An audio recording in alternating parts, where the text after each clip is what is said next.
adalah salat sunnah yang sangat dipegang kuat oleh Nabi SAW. Asyaddu mu'ahadatan, ya, likulli syai'in, bahwa segala sesuatu minan nawafil, yang termasuk salat sunnah, asyaddu mu'ahadatan, yang sangat dipegang kuat oleh Nabi SAW, yaitu 2 rakaat sebelum fajar, rakaatul fajar. Saya ulang, di antara salat-salat sunnah nawafil, khususnya yang menyertai salat fardu, yang sangat dipegang kuat oleh Nabi SAW, maksudnya hampir tidak pernah ditinggalkan dalam hidupnya, ya, dalam keadaan apapun. Itu salah satunya adalah 2 rakaat sebelum subuh. Nah, yang kedua ini seakan memberikan isyarat. Tahan sebentar. Biasanya kalau dalam perjalanan safar itu ada rukhsah, ada keringanan. Anda boleh tidak menunaikan salat sunnah. Bahkan yang fardu pun itu bilangannya kalau lebih daripada 2 dan sifatnya genap, itu bisa dikosor, ya, dikurangi menjadi 2 rakaat dengan syarat bilangannya genap dan lebih daripada 3. Jadi kalau 2 tidak bisa kemudian dikurangi kembali. Misal zuhur, asar, isya 4, itu boleh jadikan 2. Maghrib 3 tidak bisa dibagi 2 karena tidak ada orang sholat 1,5, ya, 1 rakaat dan setengah lagi ruku salam, tidak bisa. Maka yang bisa itu hanya zuhur, asar, kemudian isya. Jika Anda ingin mengurangi itu karena perjalanan tertentu, namanya dikosor. Saat Anda mengkosor itu, teman-teman sekalian, jadikan yang 4 jadi 2. Saat menjadikan 4 jadi 2 itu, bahkan Anda tidak menunaikan sholat sunnah pun tidak ada masalah. Yang paling luar biasa disebutkan di hadis riwayat Al-Bukhari, kalau Anda sedang sakit, bahkan dalam perjalanan, tidak mampu mengerjakan yang sunnah itu, bahkan sholatnya dikosor, bahkan di jamak kosor, itu pahala sholatnya, termasuk sunnahnya, tetap dituliskan sempurna. Hadisnya berbunyi, idza maridal abdu aw safar kutiba lahu mithla ma kana alaihi muqiman sahihan. Kalau ada seseorang sakit atau sedang perjalanan, kemudian tidak bisa menyempurnakan amalan seperti kebiasaannya. Biasanya sholat sunnah dulu, misalnya zuhur 2 rakaat sampai 4 rakaat, kemudian sholat setelah zuhur sunnah lagi. Ini Anda mau ke Bandung, macet, istirahat di kilometer 57. Sampai di situ Anda duga ke Bandung akan macet lagi sampainya maghrib. Anda jamak menggabungkan 2 sholat yang dekat. Zuhur dengan asar digabungkan, kosor, kurangi jumlah bilangannya, zuhur 2, asar 2. Begitu Anda kerjakan zuhur 2, asar 2, Anda tidak kerjakan sholat sunnahnya. Karena yang fardu aja dikurangi, masa Anda kerjakan yang sunnah juga? Ya. Nah, maka ketika Anda kerjakan 2 yang zuhur, 2 yang asar, itu pahalanya tetap dituliskan dengan sholat sunnahnya sempurna semuanya. Dengan catatan Anda terbiasa menunaikan sholat sunnah sebelumnya. Jadi kalau Anda tidak terbiasa menunaikan sholat sunnah sebelumnya, yang dituliskan cuma 4 aja, 4 zuhur, 4 asar. Alhamdulillah akhirnya, walaupun tidak sholat sunnah dituliskan pahala sunnahnya. Alhamdulillah, belum tentu. Ya, kalau Anda tidak terbiasa sholat sunnah sebelumnya, paham? Nah, tapi ada yang menarik, khusus untuk subuh, itu tercatat dalam kitab-kitab hadis, bahkan riwayat-riwayat yang sahih, untuk subuh Nabi tetap mempertahankan sholat sunnahnya. Ini menarik sekali. Kenapa? Ada 2 alasan. Yang pertama, memang sholat subuh itu sholat yang paling singkat, cuma 2 rakaat. Silahkan cek, zuhur 4 dikosor jadi 2, gitu kan? Nah, yang kedua ini yang paling menarik, karena banyak keutamaan di 2 rakaat sebelum subuh itu yang tidak ditemukan di sholat-sholat sunnah yang lainnya. Jika Anda kerjakan itu, maka Anda akan mendapatkan kemuliaan yang tidak ditemukan di tempat-tempat dan waktu-waktu lain, di waktu-waktu sholat selain subuh. Nah, apa 2 keutamaan ini, atau keutamaan-keutamaan dimaksudkan? Sebelum itu, saya garis bawahi dulu, artinya, kalau Anda sedang berperjalanan pun, sedang di perjalanan, sedang safar dan sebagainya, masuk waktu subuh, saking lama rakaat ini, Nabi menjaganya. Kalau memungkinkan mengerjakannya, maka jangan tinggalkan itu. Sekalipun hukumnya sunnah. Paham? Misal di airport, sudah tiba subuh, Anda nunggu. Alih-alih Anda kerjakan sholat subuhnya terlebih dahulu, maka kalau memungkinkan waktunya masih ada, kerjakan 2 rakaat sebelum subuhnya. Plus, yang terakhir, ini kasus yang terakhir. Ini yang paling menarik. Nabi dalam perjalanan, kemudian di situasi dini hari, sudah sholat malam dan seterusnya, Nabi minta Bilal berjaga. Riwayatnya sahih, Bilal kamu berjaga. Kata Bilal, saya ikut tidur ya Rasulullah, nanti saya bangunkan semua. Kata Nabi, kamu berjaga. Saya ikut tidur ya Rasulullah, baiklah kamu tidur, tapi sebelum subuh kamu bangun. Ya, kemudian bangunkan yang lain. Apa yang terjadi? Tiba-tiba mereka semua tertidur, termasuk Bilal. Tidur semuanya, bangun-bangun, sudah merasa matahari sudah menyengat ke pipinya, pipi Nabi. Artinya pada saat itu, Nabi bangun sudah melewati batas sholat subuh. Batas yang tetap waktunya. Nah, apa yang paling menarik? Dua hal. Hal yang pertama, ketika bangun Nabi katakan, "Wailak ya Bilal, celaka kamu Bilal." Katanya kamu bangun, ternyata kamu ketiduran juga. Oke? Lalu Nabi ajarkan, kalau kamu belum sanggup mengerjakan sesuatu, jangan memaksakan diri. Serahkan kepada yang lain lebih mampu, atau bermohonlah kekuatan kepada Allah. Ini pelajaran yang sangat penting. Tapi yang paling menarik, Nabi setelah itu minta kepada para sahabat untuk berwudu. Kemudian Bilal mengumandangkan adzannya. Yang paling menarik setelah itu, Nabi tidak langsung mengerjakan sholat subuh, tapi mengerjakan 2 rakaat sebelum subuh ini dulu. Sebelum sholatnya. Bayangkan, saya mau katakan begini, lihat baik-baik. Bu, subuh yang dimaksudkan bukan waktu subuhnya, sebelum sholat fardunya. Sebelum dikerjakan sholat fardunya, diawali dengan sholat sunnah dulu 2 rakaat, masih dikerjakan. Nah, para ulama hadis mengatakan, kalau 2 rakaat ini tidak penting pada saat itu, mustahil dikerjakan. Pasti Nabi akan langsung kepada sholat subuhnya yang 2 rakaat. Menariknya, Bilal memberi isyarat, setelah itu sholat sunnah, setelah sholat sunnah kemudian qomat, baru ditunaikan sholat subuhnya. Ini menunjukkan keutamaan 2 rakaat sebelum subuh itu jauh di atas salat-salat sunnah yang lainnya, bahkan yang mengiringi salat fardu. Ada keutamaan khusus dibanding salat-salat yang lain. Jelas? Baik.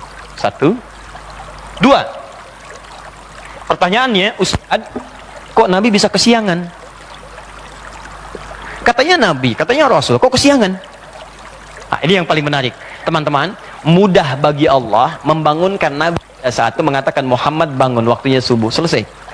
Cuman diperkenankan oleh Allah pada saat itu Nabi kemudian dibangunkan melebihi batas waktunya yang normal pada saatnya untuk memberikan contoh pada umatnya ke depan jika mengalami situasi serupa. Sebetulnya pelajaran ini untuk umatnya di masa depan, bukan untuk Nabi pada saat itu. Kalau Nabi gampang bangun, Muhammad bangun, cuman umatnya ke depan kalau ketiduran, bagaimana solusinya? Dan umat sekarang bukan cuma ketiduran lagi, banyak yang kesiangan. Maka diajarkan contoh. Apa contohnya? Jika seseorang itu kemudian bangun dari tidurnya, melewati batas salatnya, keluar sabda Nabi, itulah waktu salatnya. Tunaikan waktu salat yang bangun dari tidurnya, itulah waktunya. Misal, Anda subuh, terlampau lelah, capek, gitu kan? Ingat, bukan disengaja ya, bukan begadang nonton bola misalnya, kemudian ketiduran, sengaja kemudian lambat subuh, itu dosa. Itu dosa. Tapi ada yang hal-hal yang kadang nampak dalam kegiatan yang tidak kita rencanakan. Capek Anda kemudian dari pekerjaan, datang jam 1 malam, kemudian setelah itu Anda mandi, Anda kemudian sholat dulu, bahkan sempat tahajud sampai 2:30. Udah itu tiduran dulu, begitu bangun jam 7 misalnya kan. Nah, ketika Anda bangun ini bukan berarti waktu sholatnya habis, tidak. Kerjakan sholat itu tepat pada saat bangunnya. Terus, ini sama dengan pertanyaan begini, kenapa Nabi Adam itu sempat melakukan pelanggaran terhadap ketentuan Allah? Kenapa makan buah khuldi padahal Nabi dijaga dari maksiat? Nah, Nabi Adam itu diperkenankan oleh Allah makan buah khuldi bukan karena nggak dijaga, untuk memberikan tuntunan tobat bagi anak cucunya yang bukan Nabi di kemudian hari. Makanya ketika beliau melakukan kesalahan itu diperkenankan oleh Allah, turun kemudian ayat tobat, Quran surah kedua ayat 37. Fatalaqa Adamu min Rabbi kalimatin fataba alaihi. Adam menerima tuntunan tobat, maka tobat. Itu yang membedakan manusia dengan iblis. Iblis salah, diminta tobat, gak mau tobat. Bahkan dia berkata di Quran surah ke-7 ayat 12 sampai 13. Ana khairun minhu khalaqtahu min narin wa khalaqtahu min tin. Saya lebih hebat dibandingkan dengan Adam. Engkau ciptakan saya dari api, dia dari tanah. Tidak level yang dari api sujud kepada yang dari tanah. Diberi kesempatan tobat, gak mau tobat. Manusia salah wajar karena manusia punya nafsu. Yang tidak wajar itu kalau sudah salah nggak mau tobat. Jadi Anda mesti bedakan, Anda ini manusia apa iblis. Iblis itu salah nggak mau tobat, Anda salah wajar, namanya manusia. Tapi kita itu punya kesempatan untuk kembali kepada kebaikan. Jadi sebesar apapun kesalahan kita, ada peluang untuk berubah jadi baik. Orang jahiliyah itu banyak yang buruk sifatnya. Ada pembegal, tukang mabuk, tukang bunuh, tukang perkosa, tukang mabuk, macam-macam. Tapi ketika turun kesempatan untuk bertobat, mereka memilih untuk tobat dan jadi hamba yang terbaik. Sekarang kita sudah keluar dari zaman jahiliyah, jangan kembali lagi ke masa lalu. Paham sampai sini? Nah, sekarang saya kembalikan kepada apa yang kita bahas tadi. Jadi saking pentingnya sholat subuh ini, teman-teman sekalian, fokus 2 rakaat sebelum subuh saking pentingnya. Maka dalam keadaan-keadaan bahkan Anda bangun terlambat pun, ini hadis-hadis sahih mengajarkan masih boleh menunaikan 2 rakaat sebelum subuhnya. Pertanyaannya, apa keutamaannya? Sampai-sampai itu dijaga, bahkan dalam keadaan seakan terlambat dalam menunaikannya. Satu, hadis riwayat Muslim, ke nomor hadis 725-nya, tadi sampai 727. Tahannya, fokus. Rak'atul fajri khairum minad dunya wa ma fiha. 2 rakaat sebelum subuh itu keistimewaannya lebih daripada dunia dan seisinya. Bapak Ibu, kalau saya kasih pilihan, pilih 500.000 atau pilih dunia dan seisinya, pilih mana? Alhamdulillah, normal. Walaupun pada prakteknya kadang-kadang tidak begitu. Contoh, bikin broadcast ya dari sekarang dan viralkan. Ada satu pengumuman dari Masjid Nurul Bahri di Kelapa Gading, besok Jumat yang sholat subuhnya ditunaikan di Masjid Kelapa Gading Nurul Bahri, dan mengikuti datang sebelum subuh, 2 rakaat sebelum subuh dikerjakan di Nurul Bahri, masing-masing akan dapat amplop 500.000. Sampaikan, terbatas 50 orang untuk sab pertama, 500.000. Baik, pertanyaan saya, setelah pengumuman itu dibuatkan viral, kemudian menyebar, berapa jamaah yang datang ke sini? Pertanyaannya, sejak jam berapa jamaah datang ke sini? Subuhnya 4.25. Orang datang ke sini jam berapa? Jam 1, jam 2. Demi Allah saya katakan, nginap dari ini udah pada datang. Padahal itu cuma tulisan di bawahnya, contoh. Anda bayangkan, di contoh aja dikasih 500.000, diumumkan dari sekarang, nginap sore-sore udah banyak ke sini. Gak percaya, bikin aja Pak pengumuman, contoh di Masjid Kelapa Gading Nurul Bahri, besok akan dibagikan masing-masing 500.000 rupiah di awal subuh bagi 50 orang pertama, tanda kurung contoh. Atau nggak usah kasih contoh, kalau Anda benar-benar berniat silahkan cek berapa yang datang. 4.25 adzan subuh, mulai sore udah datang, malam itikaf dan sebagainya. Wajah-wajahnya nggak pernah Anda kenal sebelumnya. Bikin pengumuman yang kedua, siapa yang datang ke masjid lebih awal di waktu subuh, menunaikan 2 rakaat sebelumnya bahkan di masjid itu, nanti kami akan berikan dengan janji Rasulullah SAW lebih daripada dunia dan seisinya. Al-Hadis tuliskan di ujungnya. Pertanyaan saya, berapa yang datang ke masjid ini? Tuh lihat tuh. Nah, sekarang jadi Ustadz, yang dimaksudkan lebih daripada dunia dan seisinya ini apa? Apakah materi wujudnya atau yang lain wujudnya? Nah, ini yang perlu kita sadari sehingga kita punya pemahaman yang kuat tentang ini. Sampai-sampai Nabi pernah mengilustrasikan, kalaulah tahu tentang kemuliaan ini, bahkan orang akan mendatangi masjid atau sholat itu dengan merangkak. Merangkak itu ada dua pemahaman. Satu, saking padatnya orang datang sampai bergeraknya itu lambat. Ya kan, kalau orang lambat itu diilustrasikan seperti bayi yang merangkak, lambat geraknya, saking banyaknya, padatnya begitu. Ya. Yang kedua, ada yang mengatakan bahkan orang yang tidak mampu pun akan merangkak datang, saking tahunya manfaat di balik itu. Yang pertama, yang dimaksudkan kata para ulama, makna yang pertama itu adalah terkait dengan pahalanya.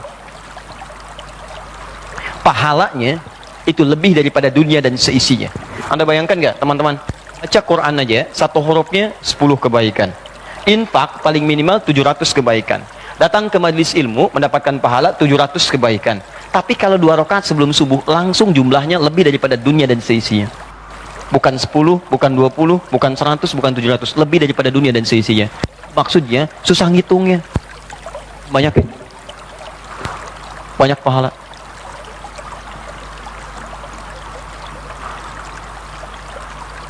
Nih antum datang ke masjid ya, niat untuk ta'lim sholat, baru datang nih, datang itu udah dapat 25 hadis Muslim.